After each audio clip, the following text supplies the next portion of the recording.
was born in a poor neighborhood in my city, Belo Horizonte, Brazil. I'm married, I'm Christian, and we are expecting a daughter, Aurora, who will be born in 3 months. I became the most voted federal congressman in Brazil, and I'm here to warn you about what's happening in my country.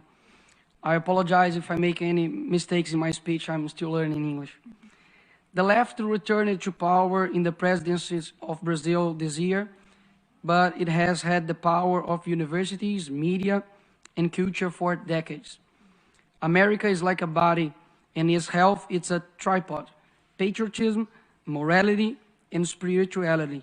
If someone undermines these 3 areas, America will collapse from within. Stalin said this. They have known the secret for a long time and use all possible means to achieve their goal, the destruction of the family. But you may wonder, wouldn't that be too radical of an idea? Does anyone really want to do this? And after all, how would they do that? First, they destroy the sense of reality. There is no longer right and wrong, good or bad. Everything is relative. When they say that, why then say that men exist? Women, aren't they concrete concepts? Therefore, they must be abolished. Then they move on stage number 2, the destruction of identity. If you are nothing, then everything can be everything. Therefore, they will destroy your identity as a person. Young people no longer know what or who they are. They are carried away by any wind of doctrine and cling to what is fashionable. They tell you, dress like this, use this type of language, and finally, live like this. It is the generation most lacking in good references that has ever existed.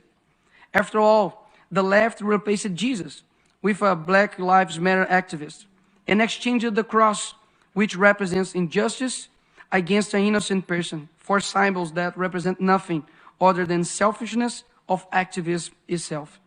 By the way, the rainbow is not yours, but ours. Read the Bible and you'll find out.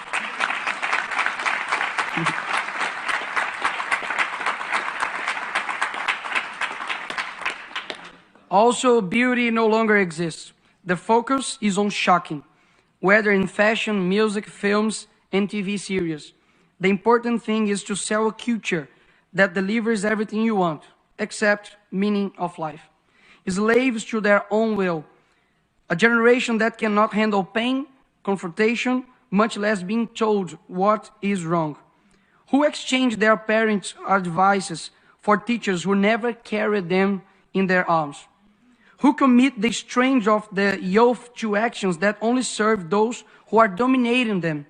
They are too foolish to know that they are being used and who uses them. Like those who campaign for abortion, but ignore that 75 years ago, the Universal Declaration of Human Rights was published, which in its 3rd article states, everyone has the right to life. This is a 12-week-old baby. His or her heart is already beating. It has a fingerprint. There is no one in the world like this baby. When they find a bacteria on Mars, they call it life. But this child is just a clump of cells to them. To those who propagate death and help the largest silent genocidal movement, we will respond with a culture that recognizes the sacredness of life and encourages its acceptance. I renew my commitment of protecting the lives of children, both before and after birth. This is the first and most fundamental of rights. Without it, nothing else is possible. But this is not only tool they use to change our culture. Men who use it to lie about their ages, to go to war and fight for their country, but now lie about their biological sex to compete with women. How did we get to this point? Who is responsible for creating this generation? Where are the men and women with the courage to say they will not bow to tyranny? Are we watching the world collapse in front of our eyes and we are just going to watch it? No. We ain't nobody's slaves. Our freedom was achieved with a lot of sweat and blood. And it would be very naive to believe that it would be not with sweat and blood that we would maintain it. I come here to give a message to all who those still have hope in changing the world. The world will be a better place if there weren't so many people promising to improve it. It's a quote from philosopher Olavo de Carvalho, and that fits perfectly with Greta and Leonardo DiCaprio, for example, that supported our socialist president called Lula, a thief that should be in jail, and now we have Amazonia with the worst fire in 15 years, and they are just in silence and disappeared. Let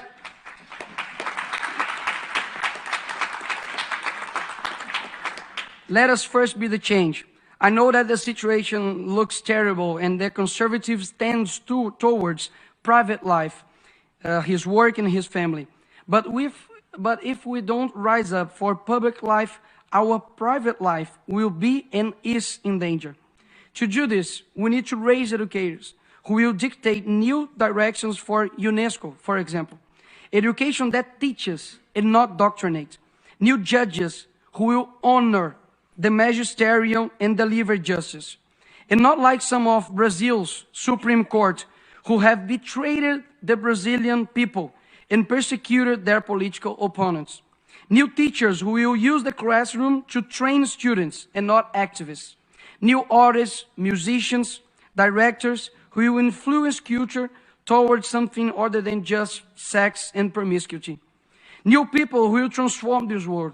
Know that if you are listening to me right now, I believe in your strength, in your ability to influence and change where you are. You start with your family, then your neighbor.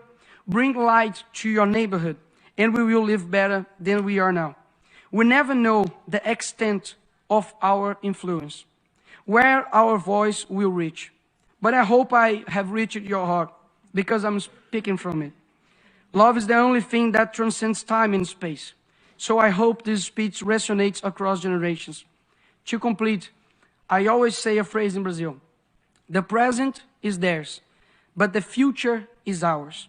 But I hope that one day I'll say, the present is ours, and so is the future.